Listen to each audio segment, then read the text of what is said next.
As a landlord, you should not be fixing the toilets or acting like the exterminator. It's not your problem. If you want to avoid all the headaches you get from your tenants, like getting called at 2 a.m. to change a light bulb, you need to add these 5 contingency statements to all of your leases. And this really is your cheat sheet to no headaches as a landlord. You really just have to add these 5 lease clauses: the repairs clause, the lockout clause, maintenance clause, pest control, and security deposit.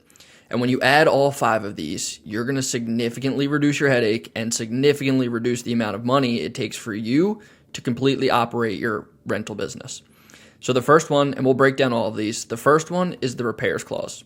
And this clause states that the tenants are responsible for the first $150 of all item repairs. So you no longer have to get called for a backed up toilet that just needs to be snaked or an unscrewed light bulb that the tenant just doesn't feel like fixing. You get to remove yourself from all of these minor annoyances and headaches. They don't call you for anything under $150, and they're completely responsible to pay for it and get it serviced all by themselves.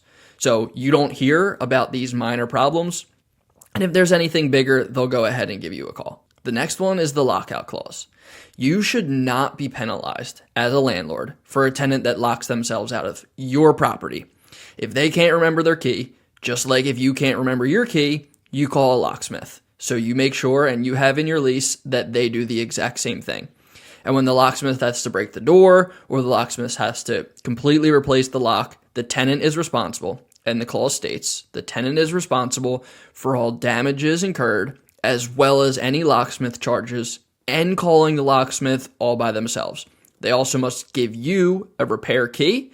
And if they don't provide you with a key, it's another $150 out of their security deposit at the end of tenancy. They lock themselves out. You did not lock them out, and it is not your responsibility to make sure that they get back in. They can handle that. The third clause is the maintenance clause. And this clause is very simple. It states that all lawn care and all snow removal is the responsibility of the tenant. Snow removal is dangerous for landlords to travel to. There's absolutely no reason that in 3, 4, 5 plus inches of snow, you should be traveling when the tenant is the one that lives there. Of course, if the tenant cannot physically do it due to an illness or a disability, that's a completely different story. But for all of our normal tenants, which is 95% of the tenants that we will run into, that if they can handle shoveling, they should be the ones doing it. I personally was on my way to a property one time. My car slipped. I got into an accident, and from that point forward, I made sure that every time there's a new tenant turnover, the snow removal clause is my favorite one to put in because you don't need to risk when they can just simply walk outside and do it.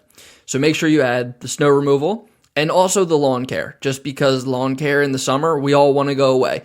As landlords, we sign up for this and we get into real estate to travel and do what we want to do, not give our time back to cutting lawn. And they can handle it. They live there. Or they can call somebody just as easy as you can call a landscaper and get it handled. The fourth one is the pest control clause. Very similarly, they're the tenant. They live inside the house, not you. If they leave pizza out or they leave something on the counter and they get mice or ants or really any type of bug in the house, it's not your fault as the landlord. If there was bugs or there was an infestation, you would have seen it at tenant turnover. There would be bugs all the time, not from no bugs to all of a sudden there's millions of ants. So if they want to leave food out, then they can go ahead and call an exterminator. They don't need to call you. You don't need to pay for the exterminator. And you certainly don't need to go clean their property for them. Make sure that they go ahead, call the exterminator, pay for the exterminator, and have all remediation done and documented for you. And if not, you take it out of their security deposit. And that comes the last clause, the security deposit clause. When the house is occupied, of course, things are going to break. Things are going to go wrong. If it's under $150, they fix it. But when they leave, they can certainly leave issues behind. And of course, the natural security deposit laws state that you can, anything that the tenant damages, of course, you can charge them for.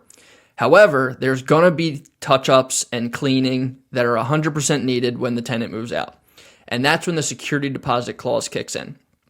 And this states that you can remove $450 for every appliance that is left not exactly as it was given in pre-move-in condition. So when their fridge looks like this and they leave everything behind, or their stove looks like they cooked grease on it for 5 days a week out for the last year, you can then go ahead and deduct $450 per appliance that either needs to be replaced or deeply remediated and cleaned. So of course you're going to take and account for your time of all the drywall holes and everything else that go into a tenant turnover process. But you're now also going to be able to account for the appliances and all the effort that goes into you cleaning this appliance or hiring a cleaning team or even having to replace the appliance when it looks this bad. So if you add these 5 clauses, you will no longer deal with the major headaches that landlords get and the most typical calls that we all receive. So the goal of real estate is to collect passive income, not buy yourself another job, not buy yourself some more active income. So go ahead and remove these most common 7 things from your own properties, and you'll be much happier as a landlord making the money passively, exactly as you signed up to do.